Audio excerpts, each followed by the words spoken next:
Olá pessoal, tudo bem com vocês? Para quem não me conhece, eu sou o Júlio, seja bem-vindo ao nosso dia a dia no Japão. No vídeo anterior eu comentei aí sobre uma conversa que eu tive lá na fábrica, né, com um japonês, e muita gente me perguntava sobre valor de aposentadoria aqui no Japão, e eu tive essa oportunidade de estar aí perguntando para ele, e eu achei interessante trazer essa conversa para vocês. Só que esse vídeo gerou bastante comentários aí, inclusive eu queria agradecer a todos vocês que participaram, né, deixaram seus comentários. Como eu não vou conseguir responder todos, né, estava até lendo agora e foram 200, pelo menos até o momento, 281 comentários.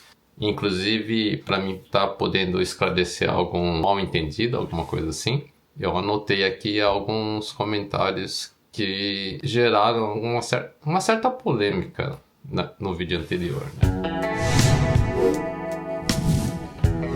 Em um dado momento, quando eu estava conversando com o japonês, eu citei que ele falou que o Japão é o país dos impostos. Aí muita gente pegou e ficou meio indignado, falou: Nossa, manda esse japonês vir aqui pro Brasil, que aí ele vai ver o que é imposto, né? Mas aí o que eu queria deixar bem claro aqui é que ele falou imposto, mas ele envolveu aí nessa questão aí taxas também que existem aqui que precisam ser pagas, né? Então acho que ele somou tudo isso aí, né? E ele fez esse comentário, né? Então a questão não é querer saber se o Brasil ou o Japão tem mais imposto, né? Não é uma disputa de quem tem mais imposto, menos imposto, né? Imposto tem em qualquer parte do mundo e é uma coisa que eu acho que é necessário e que isso vem como benefícios para a gente, né? O que faz a gente pensar que o Brasil é o país do imposto, eu acho que é nessa questão mesmo, né? Então, a gente paga imposto aí no Brasil e não tem o retorno sobre isso, né? Então, isso aí que gera essa indignação, né? A gente pensa que o Brasil é o país que mais paga imposto, né? E se você for pesquisar, eu não sei também, né, se essa pesquisa que eu fiz tem a informação correta. Eu fiz uma pesquisa bem rapidinha agora para ver a carga tributária do Brasil e do Japão, né? E a diferença foi muito pouca. No Brasil são, pelo que eu vi, em 2023 a carga tributária foi de 32% e aqui no Japão foi de 31%, né? Então a diferença é pouca.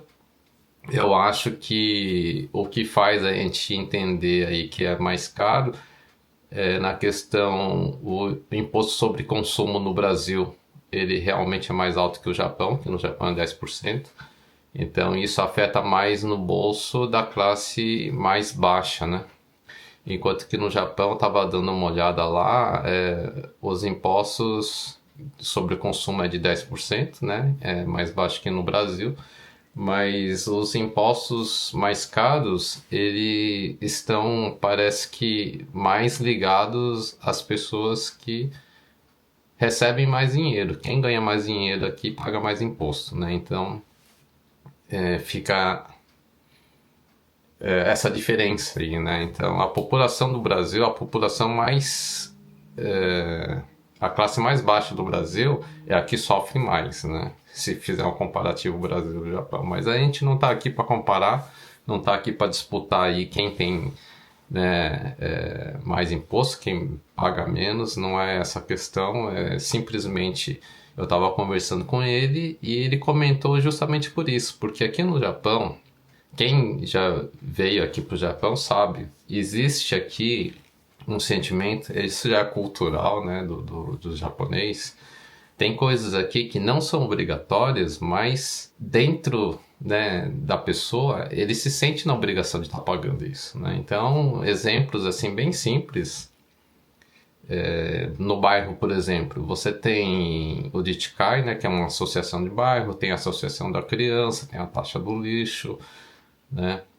Tem o PTA. Tudo isso aí, se você entrar no site da prefeitura, lá, né, na descrição desses impostos aí, lá está escrito que não é obrigatório o pagamento, né? Mas culturalmente o japonês se sente na obrigação e se você for ver, todo mundo paga. Se você conversar com a vizinhança toda aqui, você vai ver que está todo mundo pagando isso aí, né? Então é nessa questão, eu acho que somando tudo isso aí, né, que ele diz isso. né? Então eles se veem na obrigação aí de estar pagando, por exemplo, fora aquele convênio médico que a gente é obrigado a pagar, né? Aqui não é igual no Brasil, que você tem a opção de não pagar o convênio médico. Aqui você é obrigado a pagar o convênio médico, né? Então, fora isso aí, eles têm um outro convênio que eles costumam pagar também, né? Porque esse convênio médico, por exemplo, não cobre câncer. E aí eles vão lá e procuram um outro convênio particular que dá a cobertura do câncer. Então tudo isso aí vai somando uma coisinha daqui, uma coisinha de lá, então a despesa, o custo de vida é muito alto para o japonês. Isso é da cultura deles, né? É diferente da gente. Até canal de TV aqui tem cobrança de taxa, né? Hoje em dia tem muitos japoneses que são contra essa cobrança dessa taxa, mas se você ver a geração anterior, é muito grande a adesão das pessoas que pagavam, né? E contribuíam com essa emissora de TV. São essas coisas que eu acho que ele estava se referindo quando ele disse que o Japão é o país dos impostos, beleza? Uma outra coisa que muita gente pegou aí, choveu aí de comentários, é quando eu falei pro japonês, né, que no Brasil existia um sistema de saúde que as pessoas poderiam usar de graça. E muita gente pegou e ficou indignado, falou que o SUS não é de graça, né? Que nunca foi de graça. A questão da pessoa falar que não é de graça é que vem dos impostos, né? Da cobrança dos impostos, e o SUS é pago justamente com esse dinheiro. Mas imposto é aquela velha história, meu. Existe em qualquer lugar. Ou seja, no Brasil, no Japão, nos Estados Unidos, qualquer lugar existe um imposto, entendeu? O que eu quis dizer com o SUS ser de graça, que a pessoa pode se consultar, usar o médico e não pagar nada, diferentemente do Japão. Aqui você tem que pagar, né? Você é obrigado a pagar o convênio, como eu já citei, e fora o convênio que você paga, você tem que pagar 30% da consulta, 30% do remédio. Entendeu? É nessa questão que eu falei para ele e ele ficou admirado com o Brasil de ter isso, né? De um sistema de saúde de graça. Eu comentei também do transporte público, né? Que no Brasil os aposentados têm o direito do transporte público gratuito, né? Aqui não tem. Aí ele ficou admirado e falou: aqui não tem nada de graça. Aqui tudo é pago. É lógico que aqui existem algumas exceções, né? Eu já comentei em vários vídeos aí que, no caso, minhas duas filhas, quando precisam ir no médico, eu não pago nada. Por quê? Os 30% que eu teria que pagar, o governo está cobrindo isso aí, né? Então a prefeitura vai lá e paga esses 30%. Eu não preciso desembolsar esses 30%, né? Então existem algumas exceções que você fica isento disso. Por exemplo, um casal que se separou, né? E se a mãe ficar com os filhos, a mãe também vai ter esse benefício de não pagar esses 30%. Pelo que eu andei conversando aí teve uma mãe que trabalhou ali na fábrica e ela estava comentando isso aí. Eu, como sou separada e eu fiquei com o filho, então diz que o governo dá esse benefício, né? Então existem algumas exceções que a pessoa pode fazer o uso do sistema de saúde de graça aqui, né? Mas é diferente do SUS, que qualquer pessoa no Brasil pode fazer o uso desse sistema sem estar pagando a consulta. Beleza? É nesse sentido que eu falei que o SUS é de graça, né? É óbvio que tem que vir de algum lugar o pagamento dos médicos, da cirurgia, das consultas, tudo, né? Mas o imposto existe em qualquer lugar, né? Então, sei lá, é meio complicado, é meio polêmico isso aí. Tem muita gente falando que preferia que não existisse o SUS e preferia pagar o convênio, mas o convênio é caríssimo também, né? Se você for pensar. Tem gente que fala que o convênio está mais barato que o SUS. Aí eu não sei como que se calcula para saber que é mais barato que o SUS, né? Eu não sou nenhum economista, então não vou entrar nesses pormenores. A única coisa que eu quis dizer para ele é que se, por exemplo, existia uma família muito pobre aqui no Japão e uma família muito pobre no Brasil, essa família pobre vai ter condições de fazer o uso do sistema de saúde. Enquanto que aqui no Japão, né, se essa família não tiver, por exemplo, o convênio, né, ela vai ter que pagar a consulta aqui é caríssimo, né, não é barato. É essa diferença aí que o japonês ficou admirado, né. Outro comentário que eu anotei, que eu percebi que teve bastante, teve gente que ficou com dó do japonês, teve gente que criticou o japonês, né? Porque lá no vídeo eu falei que ele trabalha nessa fábrica desde os 18 anos, hoje ele tá com 63 anos. E muita gente fala assim, ué, mas que vida que ele levou que ele não tem dinheiro nenhum guardado, né? Como que ele pode ter gastado tudo isso aí?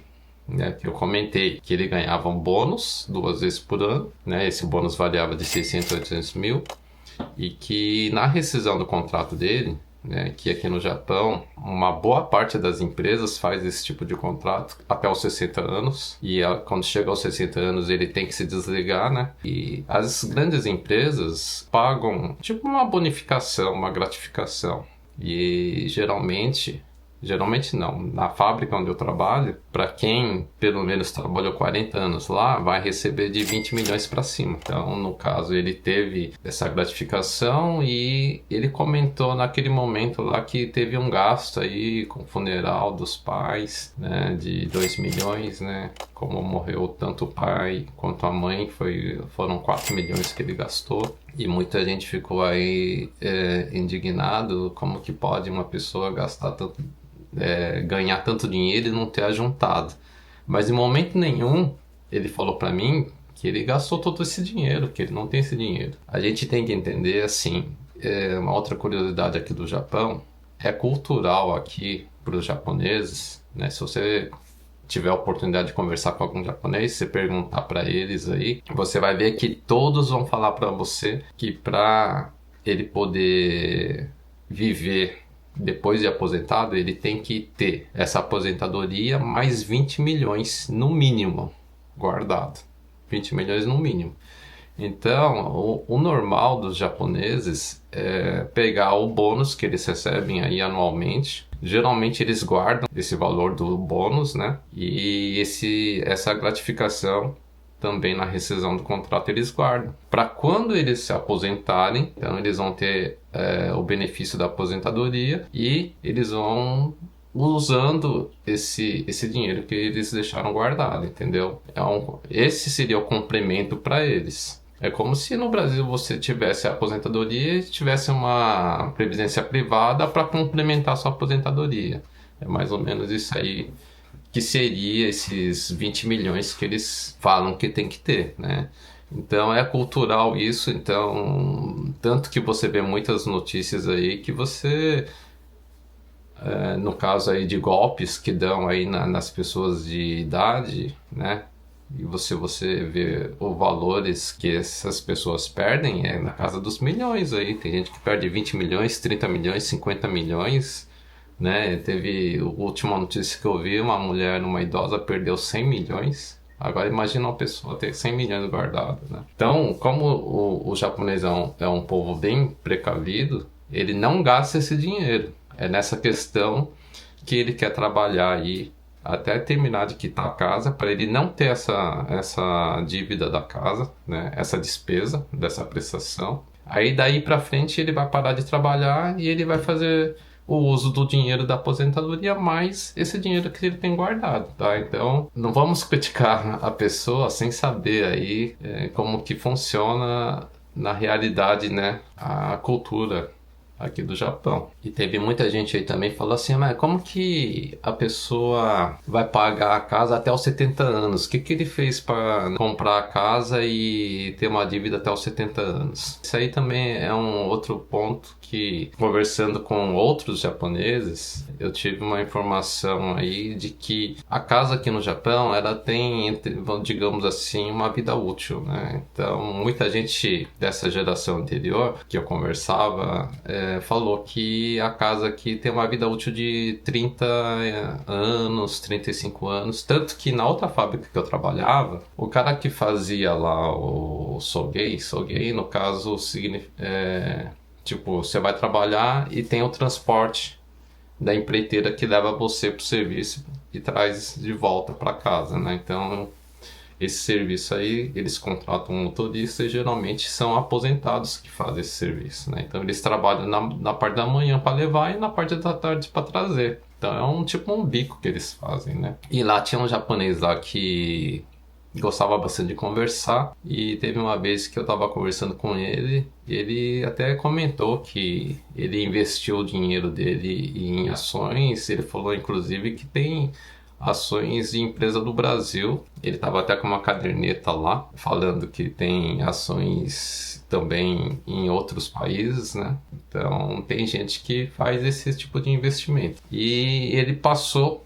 por uma casa que estava construindo e ele falou: essa aqui é a minha casa e acho que vai ser a última casa que eu vou ter, né? Porque como ele já era de idade, ele achava que já não ia precisar fazer mais nenhuma. Então ele tinha comprado uma casa, ficou morando nessa casa aí durante 30 e poucos anos. Aí ele derrubou a casa para construir uma outra. A gente não sabe também se esse japonês aí ele tá pagando o financiamento de uma segunda casa. Não pode ficar criticando ele aí porque que tá pagando uma prestação de uma casa até os 70 anos.